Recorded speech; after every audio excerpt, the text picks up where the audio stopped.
Alafia, I'm Nabi from Orisha Stone. We Orisha Stone, and what we try to do is educate indigenous people on stones from indigenous places, and educate them on the intangible and metaphysical properties and currency of the stones. A case in point, some of our stones can cost $2 or $3, and then other stones cost 8,000.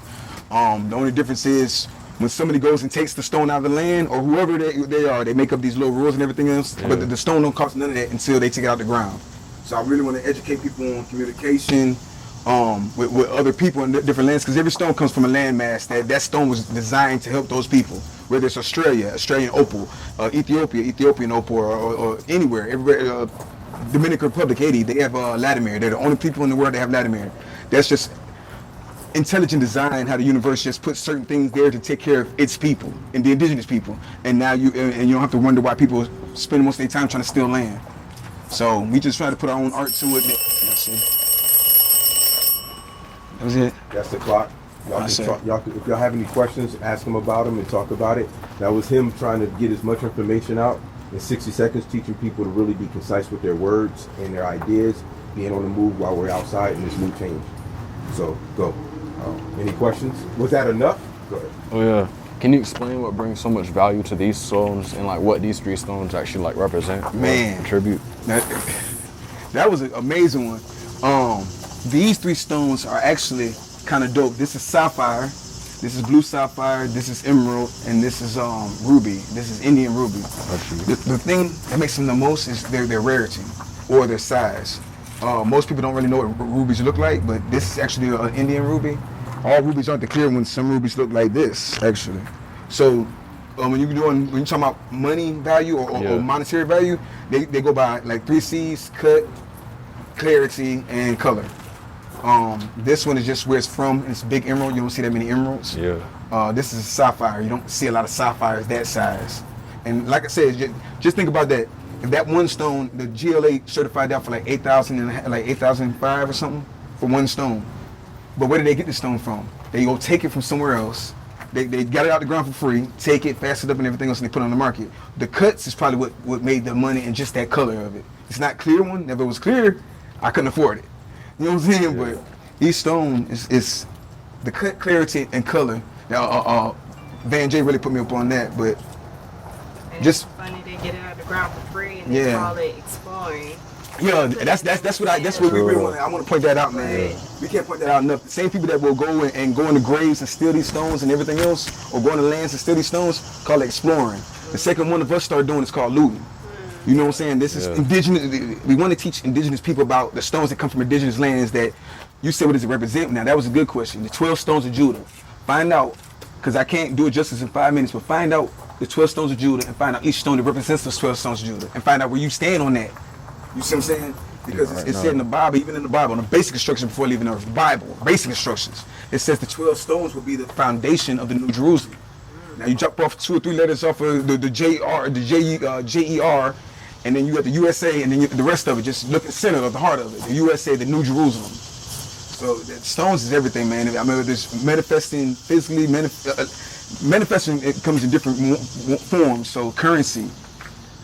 It means so much, man. I can't top it when I say currency. Currency is energy. Currency is past.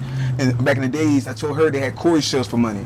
Now, we literally trade money and stuff for our own little 40 acres and a mule. That's what they're giving us back. Like crystals are our personal currency. A lot of these stones we get from all over. We get them online via trading our pieces with other people. They send us pieces and crystals and different markets throughout the state. Is different forms of currency, and money is losing its value every day in every way. It's always been there's no value to money. And that's amazing what she said, because none of these stones are going to lose value. They're going to always gain. Each one of these stones are only from one area. Moldavite is only from the Czech Republic. Latimer is only from Dominican Republic. Like that ruby is actually kind of rare. That emerald. Yeah. So lapis lazuli, that has a whole history of. Just think about this. Anytime people will kill for salt and seasons and anything else, right? It's not just the mineral of gold and oil and silver that they're taking, or diamonds that they're getting. That's the bare minimum. That's the stuff they just throw out there. Think about all the other minerals these folks. A dude found like 3 pieces of tanzanite the other day and got like 6-7 million tanzanite. But it's only found in Tanzania. So who was that stone for? It was designed to help those people.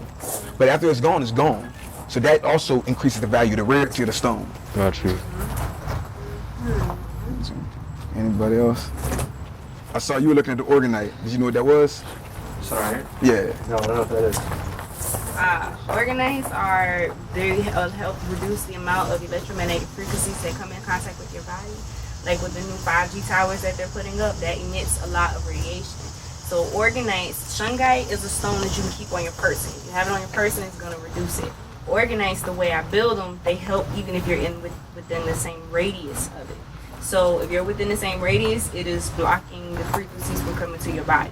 We also have shungite plates that you can put on the back of your phone. We design different cell phone cases for different people, custom orders. So And that's just one stone. Here is to help. Yeah, that's just one stone. That one stone does, it can purify your water.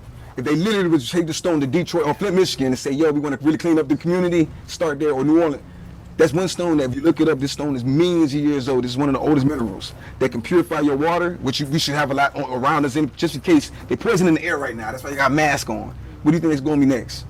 So shungite is a good starter stone for purifying your water, putting on your Wi-Fi breaker to block from EMF. If you don't take my word for it, look at 5G. And then when you look at 5G, look up EMF, electromagnetic frequency, and then look up EMF protection. And shungite's gonna be like number one. But that's just one mineral. That one mineral, that does all this scientific proving to block.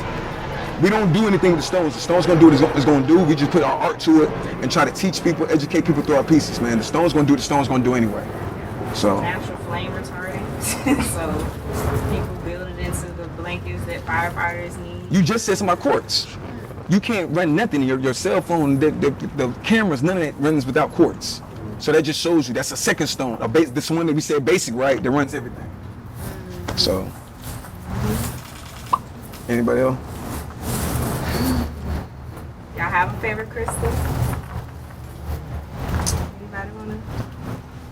Well, today's the first day of Virgo season. Oh, It is. Shout out to Virgos. this is What's Virgo stone?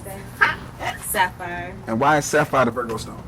Because it protects our energy. We have a lot of energy vampires. Sapphire is good to protect you from those vampires. Sapphire is, I believe it's also a barrel mineral. It is one of the more expensive ones. It's rare. What makes it rare is how they mine it. It's the process of mining. And that's what this one is right here. And everybody she just said that's for Virgo, right?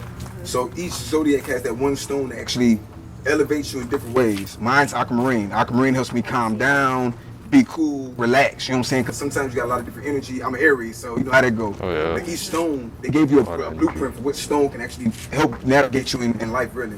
So if you got sapphire, get your sapphire, see how it works with you, especially through your season.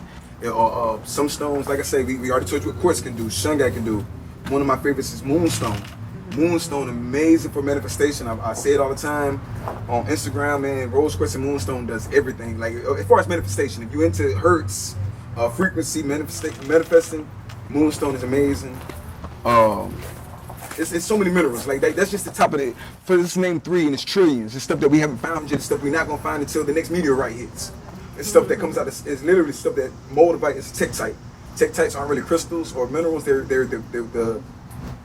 the consequence of something that comes from space hitting the earth and it molding into one.